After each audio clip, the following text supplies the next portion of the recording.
Assalamualaikum warahmatullahi wabarakatuh. Apa kabar untuk seluruh pemirsa video saya dari Sabang sampai Merauke? Semoga selalu diberi keberkahan, rahmat, dimudahkan segala urusannya, dimudahkan rizkinya, diberi kesehatan, serta diberi hidayah oleh Allah Subhanahu wa Ta'ala untuk orang-orang yang belum mendapatkannya. Kali ini saya menemukan satu ceramah dari Habib yang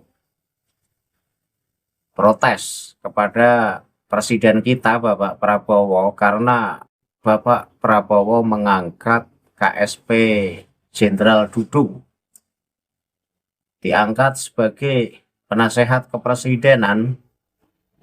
Ini membuat orang-orang Balawi khususnya FPI ini ketar-ketir. Karena itu sebisa mungkin FPI menggembosi kepada presiden agar presiden mengganti Jenderal Dudung agar tidak diangkat sebagai penasehatnya. Nah, ini tentu menarik untuk kita bahas, kemudian kita kritisi. Karena apa? Ya karena banyak fitnah, banyak tuduhan yang dilontarkan oleh Habib dalam video ini kepada Jenderal Dudung. Dan seperti apa cuplikan video terkait Habib yang protes kepada Presiden Prabowo agar mengganti Jenderal Dudung? Mari kita simak video yang akan tayang berikut ini. Maksudnya Bapak Presiden yang kami hormati untuk jangan membuat kegaduhan. Negeri ini udah kebanyakan urusannya. Negeri ini lagi persiapan menuju 2030 yang katanya adakan Great Depression. Akan ada katanya krisis, belum lagi masalah MBG. Niatnya baik tapi eksekusinya masih banyak catatan. Ini banyak nih. Jangan kemudian menambah-nambah problematika. Kita ini negor, kita bukan benci sama Bapak Presiden. Kita mau ngasih tahu kalau taruh orang-orang yang punya kapabilitas dan Indonesia nggak kurang. Jenderal yang lurus, para kader-kader yang pintar, bagus, hatinya bersih, itu ada. Saya mau tanya, kalau Bapak Presiden pecat ini Jenderal Baliho, setuju tidak? Diganti yang lebih berakhlak, setuju tidak? Saya mau tanya, di Indonesia apa kekurangan orang baik?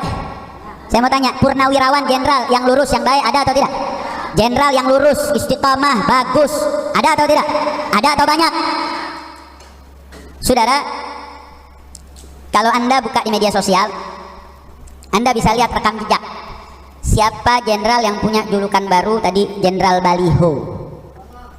Kenapa tadi saya katakan dia punya jiwa yang diduga? Karena ada fakta yang ada dalam produk digitalnya. Diriwayatkan dia pernah menyatakan kepada para prajuritnya yang akan pergi ke Papua, dalam arahannya dia katakan apa? Kamu tembak, jangan ragu-ragu, jangan takut dengan masalah pelanggaran HAM. Saya mau tanya, kalau pimpinan memerintahkan anak buah asal tembak tanpa mempertimbangkan hak-hak asasi manusia, saya mau tanya, arahan seperti ini kacau atau tidak? Arahan muncul dari pimpinan seperti ini bahaya atau tidak? Bahaya atau tidak? Dari video yang baru saja kita saksikan, itu Habib yang bernama Habib Muhammad Al-Atos kalau nggak salah, ceramah dengan menggebu-gebu, kemudian protes atau mengkritik kepada presiden kita, Bapak Prabowo Subianto. Apakah di Indonesia sudah tidak ada jenderal yang akhlaknya baik, jenderal yang tidak punya masalah, jenderal yang berakhlakul karimah, jenderal yang tidak punya masa lalu terkait kasus HAM, kata Habib ini. Kemudian yang dimaksud jenderal dalam pembahasan Habib ini adalah Jenderal Dudung. Kita tentu tahu siapa Jenderal Dudung. Jenderal Dudung atau oleh orang-orang Balawi disebut sebagai Jenderal Baliho. Ketika diangkat sebagai penasehat presiden, tentu ancaman berat untuk FPI dan pada umumnya kepada orang-orang Balawi. Kenapa? Ya karena Jenderal Dudung lah orang yang berani terang-terangan menghalau gerakan dari FPI. Maka sebisa mungkin orang-orang FPI pun menjelek-jelekkan Jenderal Dudung, kemudian protes kepada Bapak Prabowo agar Bapak Prabowo mengganti atau mencopot Jenderal Dudung dari jabatan sebagai penasehat kepresidenan. Saya jadi tahu dan makin gamblang bahwa orang-orang Balawi di Indonesia ini makin hari makin kelonjak. Kenapa? Mereka imigran, mereka cuma pendatang, tetapi serasa hidup di Indonesia itu melebihi dari orang pribumi. Mereka pengen berkuasa. Ketika FPI, jejak hitamnya kita bisa mencari, karena saat ini kan zaman semakin modern. Kita bisa membaca, kita bisa melihat jejak digitalnya. Organisasi FPI ini adalah organisasi yang identik dengan kekerasan. Tapi apa? Tapi mereka menganggap bahwa FPI itu sebagai organisasi yang mengisi kekosongan yang belum pernah diisi oleh organisasi-organisasi lain. Kemudian kasus KM 50, mereka menganggap bahwa orang-orang yang meninggal terkena tembakan aparat menurut orang Balawi itu katanya mati syahid. Jadi dengan mudahnya mengklaim bahwa orang-orang mereka ketika mati disebut mati syahid. Tapi apa? Mereka tidak sadar bahwa gerakan mereka itu adalah gerakan yang membahayakan nasionalisme dan membahayakan keutuhan NKRI.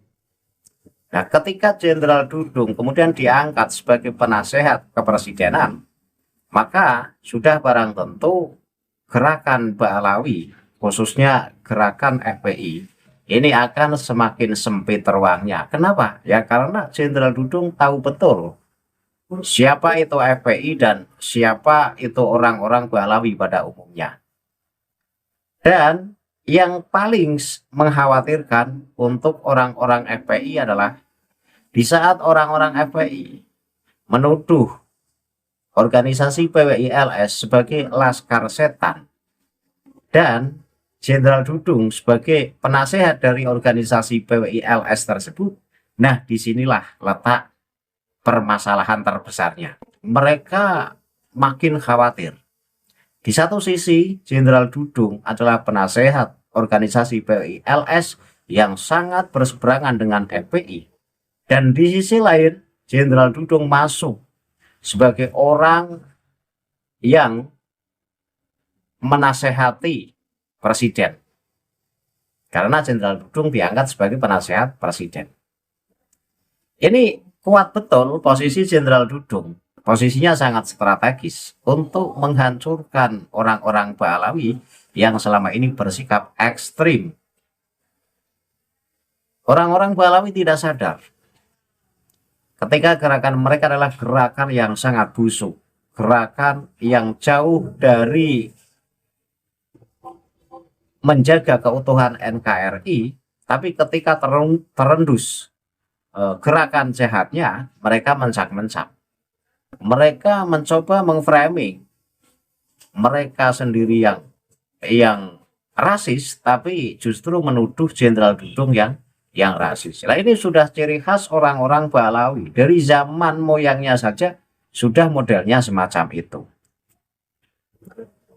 Dan mencak-mencaknya FPI pada khususnya dan pada umumnya mencak-mencaknya orang-orang Balawi atas diangkatnya Jenderal Dudung sebagai penasehat presiden, ini adalah ancaman terbesar untuk golongan mereka. Ya sudah wajar ketika mereka kemudian mencak-mencak, mengframing, menjelek-jelekkan Jenderal Dudung, menganggap atau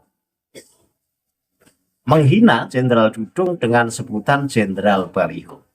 Itu adalah bukti bahwa mereka merasa terancam. Mereka merasa terusik. Gerakan mereka tidak bisa leluasa lagi. Pada akhirnya mereka pun membuat serangan baru untuk menjatuhkan nama baik Jenderal Dudung. Dan PWI-LS makin maju, makin berkembang, dan terbukti sampai saat ini PWI-LS sudah menjangkau seluruh pelosok Indonesia. Padahal organisasi tersebut organisasi yang baru seumur jagung ibaratnya. Dan ini juga ancaman besar untuk orang-orang Balawi. Kenapa? Ya karena organisasi PWI-LS lah yang menentang atas klaim bahwa Balawi merupakan keturunan Rasulullah. PWI-LS itu menjaga budaya, menjaga tradisi, dan menjaga ajaran-ajaran Wali Songo yang pelan-pelan dirubah sejarahnya oleh orang-orang Balawi. Maka menurut saya sudah saatnya orang-orang Balawi itu hancur sehancur-hancurnya. Pendatang yang tak tahu diri, dan sudah waktunya pribumi bangkit untuk melawan penjajahan spiritual. Mereka merasa cucu Rasul, padahal setelah diteliti nasabnya, boro-boro cucu Rasul, Arab saja tidak. Suruh tes DNA aja, melipir-melipir kok, mengharamkan tes DNA. Inilah cucu-cucuan sehingga selalu rasis, selalu membuat keonaran, selalu mengadu domba. Mereka demi mencari posisi. Orang-orang bodoh dari golongan pribumi ini ya mudah terjerap, pada akhirnya menjadi muhibinya. Tapi untuk orang-orang cerdas, orang-orang yang teliti, orang-orang yang mau mengkaji, maka akan menjauh dari orang-orang Balawi. Kenapa?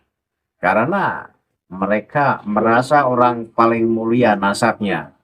Dan pribumi itu siapa? Mereka tidak menganggap siapa-siapa kepada pribumi. Sekalipun pribumi ini alim, sekalipun pribumi ini kiai, orang-orang Balawi ini tidak menganggap bahwa orang alim dari pribumi tersebut sebagai orang yang punya kemuliaan.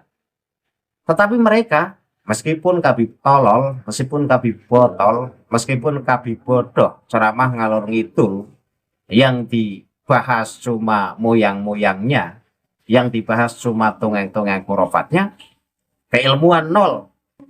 Tapi mereka merasa sebagai orang yang punya kemuliaan tertinggi. Lah disinilah orang-orang semacam ini sudah waktunya disingkirkan dari Indonesia, dan sudah waktunya Presiden bertindak tegas untuk menghalau gerakan-gerakan yang mencoba menghancurkan keutuhan Republik Indonesia.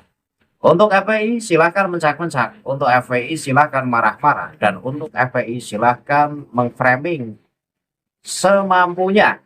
Tapi pribumi hari ini sudah solid, sudah kompak, dan PWI-LS adalah wadahnya.